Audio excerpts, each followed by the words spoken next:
Hello student, mission ফিক্সে তোমাদের সকলকে স্বাগত। আজকে তোমাদের কাছে আলোচনা করব 2016 ক্লাস 11 অ্যানুয়ালে যে সমস্ত এমসিকিউ এবং ভিএসিকিউ এসেছিল সেগুলো নিয়ে। এর আগে আমি তোমাদের 2014 এবং 2015 এমসিকিউ এবং very short answer type question আলোচনা করেছি। আমি এই দুটি ভিডিওর লিংক ডেসক্রিপশন বক্সে দিয়ে দেব, তোমরা দেখে নিও।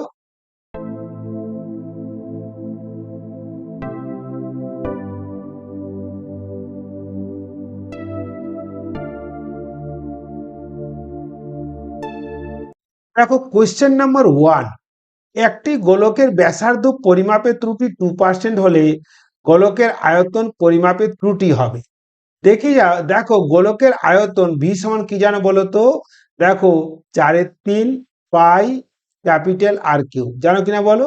এখন দেখো যদি তোমরা এখান থেকে বের করো, দেখো ডেল্টা ভি বাই ভি, তার মানে কি বলতো? আয়তনের আপেক্ষিক ত্রুটি সমান, দেখো এই আপেক্ষিক ত্রুটির সময় ধ্রুবকটা থাকে না, আর এই পাওয়ারটা কি বলতো সামনে চলে আসে, তাহলে কি হবে বলতো?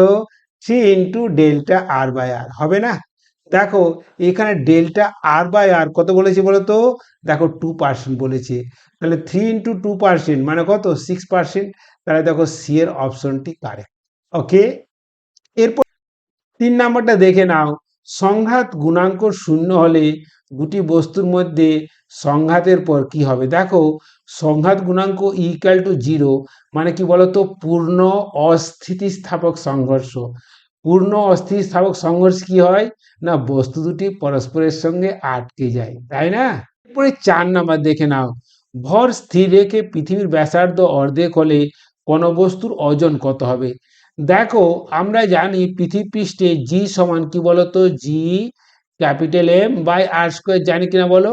এখন যদি পৃথিবীর ব্যাসার্ধ অর্ধেক হয়ে যায় তাহলে কি বলতো? ভর আর কি, এটা তো ধ্রুবক, তাহলে দেখো এটা r/2 তার হোল স্কোয়ার। দেখো এই r/2 তার হোল স্কোয়ার যদি আমি ভেঙে নিই তাহলে কি আসে দেখো তো? 4gm বাই কি আর স্কোয়ার আসছে কিনা বলো? আসছে কিনা বলো? তাহলে 4g। দেখো তাহলে এই অভিকর্ষ ত্বরণ বাড়লো কত বলো তো? 4 গুণ। তাহলে ওজন কত বাড়বে বলো? ওজনও 4 গুণ বাড়বে। তাহলে কি বলতো? ডি এর অপশনটা কারেক্ট। ওকে, দেখো 5 নাম্বার। একটি নির্দিষ্ট বেশের কৈশিক নলে জল এইচ উচ্চতা পর্যন্ত ওঠে। অপর একটি কৈশিক নল নেওয়া হলো যার বেশ পূর্বের নলের অর্ধেক। দ্বিতীয় নলে জল যে উচ্চতায় উঠবে তা হলো, দেখো তোমরা জানো জুরিনের সূত্রানুসারে কোনো ক্যাপিলারি নলে, কৈশিক নলে তলস্তম্ভের উচ্চতা ব্যাসার্ধের ব্যস্তানুপাতিক। তাহলে দেখো যদি ব্যাসার্ধ অর্ধেক হয়, তাই না, তাহলে উচ্চতা কত হবে? দ্বিগুণ হবে। কোন অপশন কারেক্ট বলো তো? না, বি এর অপশনটা কারেক্ট। দেখো 6 এরটা 1 জুল সমান কি বলতো? 1 নিউটন মিটার, তাই না? Newton into metre. দেখো 7এরটা দেখে নাও। এক অক্ষ বরাবর একটি কোণার সরণের সমীকরণ x=40 plus 12t minus T Q. থামার আগে কণাটি কত দূর যাবে, তাই না? থামার আগে মানে কি বলতো? বেগ ভি ইকাল টু 0। তাহলে দেখো এই 0 সমান কি হবে বলতো? dx/dt হবে কিনা বলো? সমান দেখো 40 ধ্রুবক, এটা 0 হয়ে গেল, প্লাস কি বলতো? 12 × 1 হবে না, মাইনাস দেখো টি কিউর অবকল কত বলতো? 3t²। আসছে কিনা বলো? আসছে কিনা? তাহলে দেখো যদি এটা ইকুয়াল টু 0 করো তাহলে দেখো 3t² ইকুয়াল টু কত আসছে বলতো? 12। তাহলে টি কত হবে? দেখো টি হবে √4 সমান কি বলতো? 2। যদি T2 হয় তাহলে দেখো আমরা সরণটা বের করে নিতে পারবো। দেখো এখানে আমরা যখন সরণ বের করব তাহলে দেখো তার প্রাথমিক অবস্থান 40। যদি প্রাথমিক অবস্থান 40 হয় তাহলে তার সরণ হবে কি বলতো? 12t মাইনাস টি কিউব, কারণ আমার প্রাথমিক অবস্থানটা মাইনাস করতে হবে। তাহলে দেখো 12t মাইনাস টি কিউব, তাহলে কত আসছে দেখো তো? 24 মাইনাস 8 সমান কত? 16, তাই না?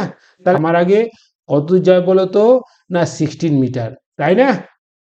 8এটা দেখে নাও। যদি A vector dot B vector equal to modulus of A vector cross B vector হয় তাহলে এ ও বি এর মধ্যবর্তী কোণ কত? দেখো তোমরা জানো A vector dot B vector মানে কি বলতো? A B cos theta. আবার দেখো modulus of A vector cross B vector মানে কি বলতো এ বি সাইন থিটা। দেখো তোমরা এ বি কাটতে পারবে না, তাই না? তাহলে দেখো cos theta equal to sine theta, তাহলে বলো তো টেন থিটা কত পেলে? টেন থিটা ওয়ান সমান কত বলো তো? টেন কত বলো তো? পাই বাই ফোর, তাই না? তাহলে থিটা ইকুয়াল টু কত পাচ্ছ বলো তো? Pi by four.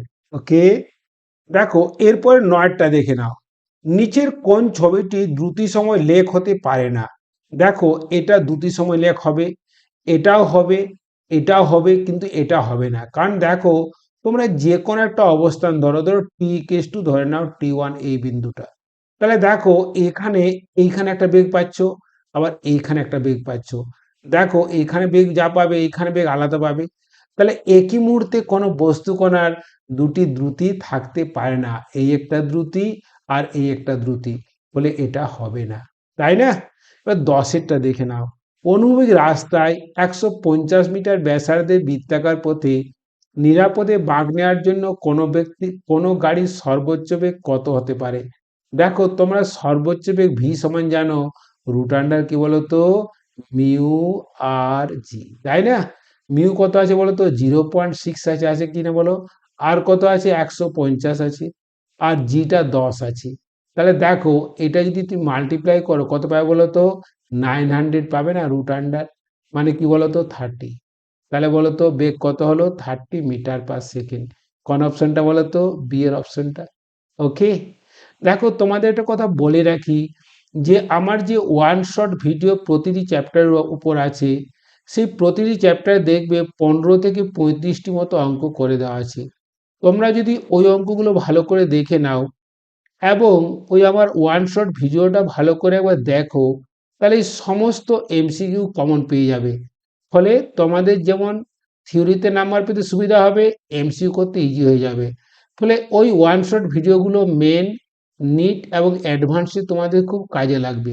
আমি ওয়ান শট ভিডিওগুলোর লিঙ্ক ডেসক্রিপশন বক্সে দিয়ে দেবো, তোমরা সময় পেলে দেখে নিও। দেখো 11 নাম্বার, তাপীয় সাম্যাবস্থায় কোনো গ্যাসের অণুর গড় বেগ কি বলতো? দেখো তোমরা জানো সি স্কোয়ার প্রপোর্শনের টি, তাহলে সি প্রপোর্শনের রুট ওভার টি হবে না? ওকে, দেখো 12টা দেখো, রুদ্ধতাপ প্রসারের সময় দেখা গেল দুমল গ্যাসের অভ্যন্তরীণ শক্তি কি বলতো 2 জুল পরিমাণ হ্রাস পেয়েছে, অর্থাৎ delta U equal to -2 joule. এই প্রক্রিয়ায় গ্যাস কর্তৃক কৃতকার্য কত? দেখো রুদ্ধতাপ প্রক্রিয়ায় ডেল্টা কিউ ইকুয়াল টু 0 হয় কিনা বলো? তাহলে দেখো আমরা এখান থেকে লিখতে পারি delta U plus delta W equal to 0। তাহলে দেখো আমরা এটা লিখতে পারি না যে -2 joule plus delta W equal to 0। তাহলে বলো তো ডেল্টা ডাব্লিউ কত হবে? 2 জুল হবে না? কোন অপশনটা বলো তো? দেখো সি এর অপশনটা, তাই না? 13টা দেখো, দুটি শব্দ তরঙ্গের দশা পার্থক্য 60 ডিগ্রি হলে এদের পথ পার্থক্য কত? দেখো তোমরা জানো দশা পার্থক্য আর পথ পার্থক্যের মধ্যে সম্পর্ক হলো দশা পার্থক্য phi equal to 2 pi lambda into x, এক্সটা হচ্ছে পথ পার্থক্য। দেখো দশা পার্থক্য 60 ডিগ্রি দেওয়া আছে, অর্থাৎ দশা পার্থক্য কত দেওয়া আছে বলো তো? পাই/3। তাহলে দেখো পাই/3 ইকুয়াল টু 2 পাই কি বলতো এক্স/ল্যামডা। তাহলে দেখো ওই পাই পাই কেটে গেল, তাহলে দেখো এক্স ইকুয়াল টু আসছে কত বলতো? ল্যামডা/6। ওকে, দেখো 14টা দেখে নাও। দেখো একটি কণা এ বিস্তার নিয়ে সরলদৈর্ঘ্য সম্পন্ন করছে, সাম্যাবস্থান থেকে যে দূরত্বে গতিশক্তি ও স্থিতিশক্তির মান সমান হয় সেটি হলো। দেখো এইখান থেকে করি, দেখো গতিশক্তি কে সমান স্থিতিশক্তি ইউ। দেখো তাহলে এটা কে বলতো? হাফ এম কি বলতো? এটা ওমেগা স্কোয়ার ইন্টু কি বলো x square minus x square. স্থির শক্তির মান কত বলতো? হাফ এম কি বলতো ওমেগা স্কোয়ার এক্স স্কোয়ার, তাই না? দেখো এই হাফ এম ওমেগা স্কোয়ার, এই হাফ এম ওমেগা স্কোয়ার কেটে নাও, তাহলে কি পেলে বলতো? A square minus x square equal to x square পাচ্ছ না? তাহলে দেখো এ স্কোয়ার ইকাল টু কি বলতো 2x স্কোয়ার। তাহলে বলতো এখানে এক্স ইকুয়ালস টু a/√2 পাবে কিনা বলতো? a/√2 মানে কি বলতো? √2/2 মানে 0.7। দেখো তো 0.7 কোন অ্যান্সারটা? দেখো বি এর অপশনটা কারেক্ট। ওকে, আন্ডারস্টুড।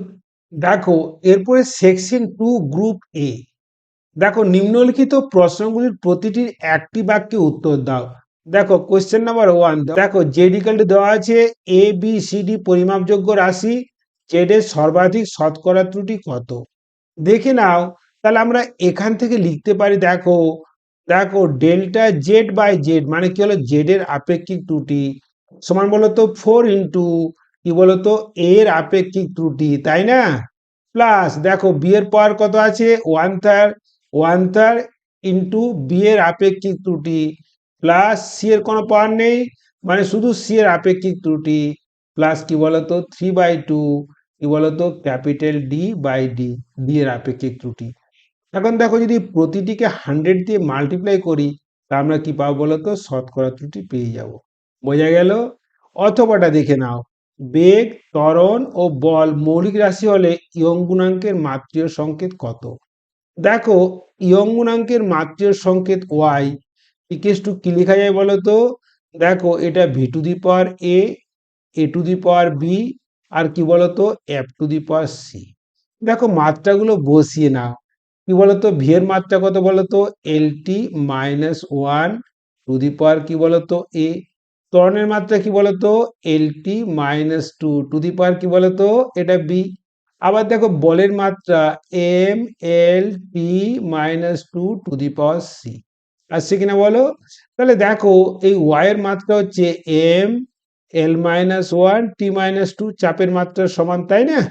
দেখো এখানে আমাদের দেখো এম এর পর কি আসছে বলতো, এম এর পর সি আসছে, এল এর পর কি আসছে বলতো এ আসছে প্লাস বি আসছে প্লাস সি আসছে, আবার টি এর পর আসছে মাইনাস এ মাইনাস 2b মাইনাস কি বলতো 2c। তাহলে দেখো এই যদি আমরা সমাত্রিক নীতি প্রয়োগ করি তাহলে এম এর পাওয়ার ইকুয়াল টু এম এর পাওয়ার মানে সি ইকুয়াল টু 1।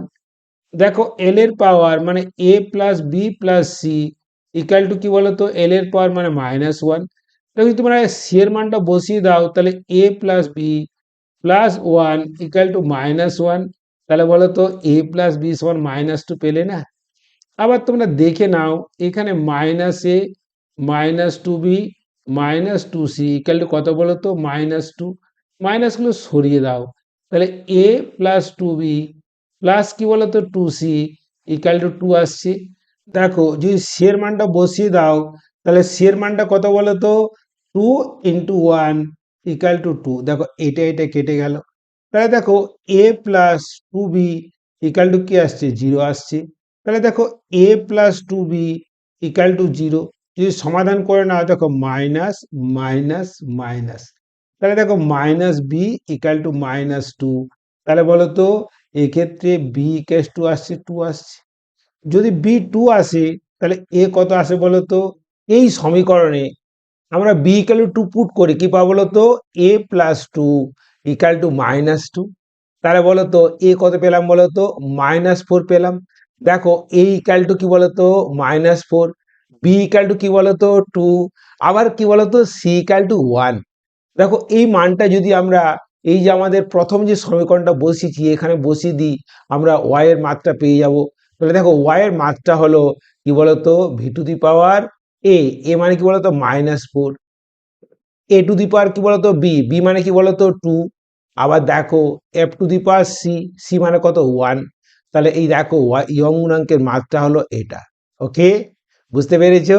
দেখো একটি অট্টালিকার শীর্ষ থেকে একই মুহূর্তে একটি বলকে ছুড়ে দেওয়া হলো এবং অপর একটি বলকে অনুভূমিক দিকে ছুড়ে দেওয়া হলো, কোন বলটি মাটিতে আগে পড়বে। দেখে নাও, যখন অনুভূমিক দিকে ছুড়ে দেওয়া হবে তখন তার একটা প্রাথমিক বেগ ইউ থাকবে, আর যদি অনুভূমিক দিকে ছুড়ে দেওয়া হয় তাহলে তার অনুভূমিক বেগ থাকছে কিন্তু তার কি উলম্ব বেগ কত হবে 0 হবে। তাহলে দেখো যে বলটিকে উলম্বভাবে ছুড়ে দেওয়া হয়েছে সেটি আগে মাটিতে পড়বে। দেখো a vector cross B vector এবং b vector cross a vector সমান নয় কেন? কারণ এরা মানে সমান কিন্তু এরা বিপরীতমুখী, তাই এরা সমান নয়। পেঁয়াজের অনুপাতে সর্বনিম্ন ও সর্বোচ্চ মান কত? দেখো পেঁয়াজের অনুপাতে সর্বনিম্ন তাত্ত্বিক মান -1 এবং সর্বোচ্চ তাত্ত্বিক মান 0.5, কিন্তু বাস্তব ক্ষেত্রে দেখা যায় এর মান 0.2 থেকে 0.3 মধ্যে থাকে। আলোর ক্ষেত্রে ডপলার ক্রিয়া কি দেখা যায়? হ্যাঁ, দেখা যায়। আলোর ক্ষেত্রে ডপলার ক্রিয়া দেখা যায়। যে লোহিত সরণ বা রেড শিফট তোমরা দেখতে পাও, সেটা এই ডপলার ক্রিয়ার জন্য। ভিডিওটি দেখার জন্য অনেক অনেক ধন্যবাদ। লাইক, শেয়ার, কমেন্ট করতে ভুলবে না। আর ফিজিক্স সহজে জানতে হলে এবং কম সময় জানতে হলে আমার চ্যানেলটি সাবস্ক্রাইব করে নিও। ওকে, থ্যাংক ইউ।